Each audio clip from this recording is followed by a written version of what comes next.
Denise Campos de Toledo, um convidado aqui no Jornal da Manhã. Exatamente, nós estamos em contato agora com o Carlos Alexandre da Costa, que é secretário do Ministério da Economia, secretário de Produtividade, Emprego e Competitividade. Secretário, bom dia.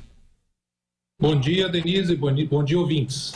Bom, secretário, nós estamos acompanhando toda a discussão, o foco das ações do governo em relação à reforma da Previdência, mas paralelamente se tem uma agenda que tenta cuidar da melhoria da condição de crescimento da economia brasileira, porque nem tudo é ajuste fiscal. E o senhor falou nesta semana em algumas medidas estratégicas que devem ser lançadas aí nos próximos meses e dias também, talvez alguma coisa de curto prazo, para aumentar a competitividade, melhorar a qualificação profissional, inserir a economia brasileira de uma forma mais digitalizada, modernizada, é o Brasil 4.0. Eu queria mais detalhes em relação a essa estratégia para estimular a economia brasileira. Olha, Denise, hoje o Brasil conta apenas com 23% da produtividade média de um trabalhador americano. Esse indicador já foi 40% em 1980 e ele vem caindo desde então, enquanto outros países emergentes vêm se aproximando da produtividade norte-americana. Nós temos um diagnóstico que não é só nosso, é um diagnóstico dos principais pesquisadores do mundo acerca do tema, de que a grande razão pela qual o Brasil ficou para trás ao longo desse período é que as condições de operar nas empresas foram se deteriorando. Ao mesmo tempo, nós ficamos para trás na adoção de determinadas tecnologias e também na formação da nossa gente. Foi com base nesse grande diagnóstico, que é um diagnóstico que contou com o Banco Mundial, que contou com várias instituições acadêmicas nacionais e internacionais, que nós vamos lançar em breve 4 grandes planos, que atacam os principais problemas que afetam a produtividade brasileira.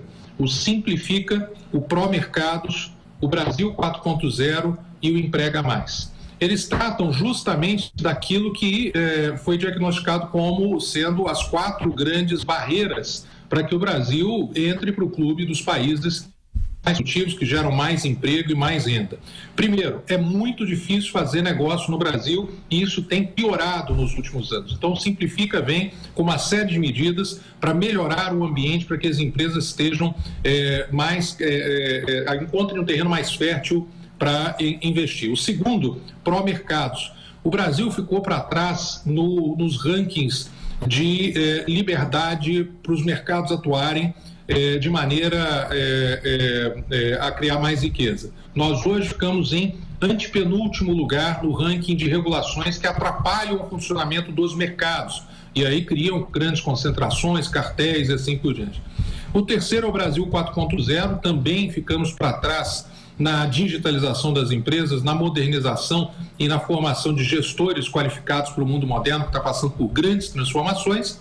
E o último é Emprega Mais, uma grande revolução do Sistema Nacional de Emprego e uma estratégia nacional de qualificação que vai alcançar milhões de pessoas para essas novas habilidades para o trabalho do futuro.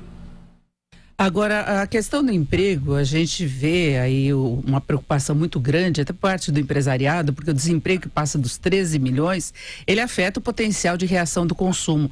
E essa proposta trata muito da qualificação. Eu queria saber como é que isso se dará. Em que medida que a qualificação pode garantir mais emprego hoje, se nós temos, inclusive, revisões para pior das projeções de crescimento deste ano. Eu queria saber se haveria alguma relação com recursos que são utilizados do Sistema S, porque se pretende garantir essa qualificação, dando mais recursos, condição de formação mesmo para o trabalhador? Denise, o problema da falta de emprego, ele afeta as empresas, mas eu acho que nós vivemos hoje um grande problema social e até de cidadania, porque nós temos 26 milhões de pessoas hoje desocupadas, desalentadas ou subocupadas, e essa é uma grande preocupação do governo. Nós, por meio dessas medidas, vamos ter algumas com impacto de curto prazo.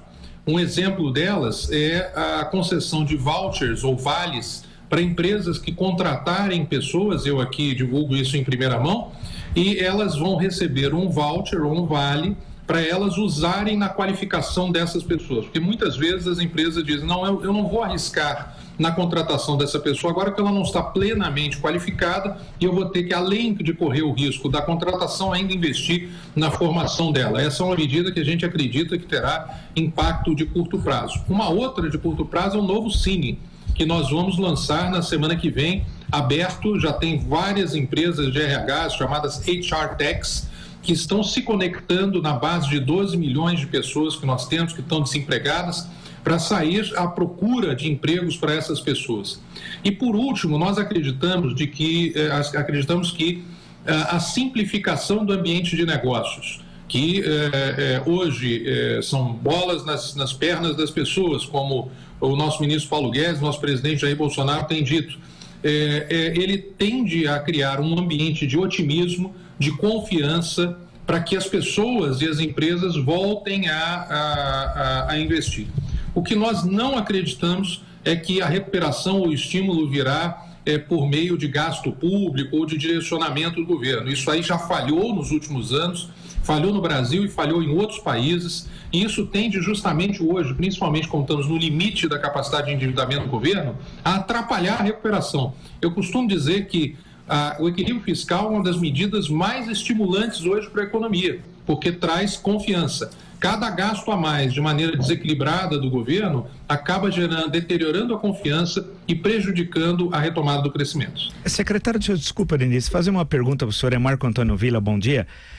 Bom dia. Eu queria saber concretamente como é que funciona essa questão do vale aí para especializar. Eu contrato a Denise, é uma jovem, estou contratando, eu tenho uma empresa, mas ela pode ser melhor do que tendo em vista que poderia fazer um curso de especialização. Esse vale é entregue de que forma? Qual é o valor e por quanto tempo? Como é que concretamente funciona, por favor? Olha, nós ainda estamos definindo os últimos detalhes. Esse vale, na verdade, é uma parte de uma grande estratégia nacional de qualificação que nós estamos concluindo sob a liderança do secretário Fernando Holanda Barbosa Filho, uma das maiores autoridades internacionais no tema, que está na nossa secretaria. E ele vai funcionar da seguinte maneira: cada trabalhador e no início cada pessoa desempregada, ele recebe um vale, mas que não é ele que vai usar diretamente. Ele leva para uma empresa, a empresa vai contratá-lo e a empresa vai escolher a qualificação mais adequada para aquele trabalhador. Isso é muito importante porque o Pronatec, por exemplo, no passado, dava treinamento para as pessoas, mas que não tinha absolutamente nada a ver com a demanda das empresas, e foram bilhões de reais desperdiçados. Agora nós precisamos ser mais focados e efetivos. Esse trabalhador, de posse desse vale, entrega para a empresa escolhe, dentre os nossos parceiros, que inicialmente nós estamos conversando, finalizando detalhes com o Sistema S e com alguns outros parceiros, ele escolhe aquele programa que será desenhado entre o Sistema S ou outros parceiros e a empresa, e usa aquele vale para se matricular e fazer os determinados cursos, que inclusive podem ser em horários alternativos ao trabalho que ele começa já a realizar, porque a gente sabe que a gente aprende não só pelos cursos e pelos treinamentos, mas também no trabalho. Eu tenho certeza que a Denise, como você falou, essa brilhante jornalista, não só pelo que ela aprendeu no treino e no curso, mas também pela prática e pelos debates diários aí da Jovem Pan. É isso mesmo, e agradeço a participação aí, dando mais informações para a gente, para essa qualificação geral e para termos mais informações. Conversamos com o Carlos Alexandre da Costa, que é secretário de Produtividade, Emprego e Competitividade. Secretário, muito obrigado, um bom dia. Eu que agradeço, um bom dia a vocês e a todos os ouvintes.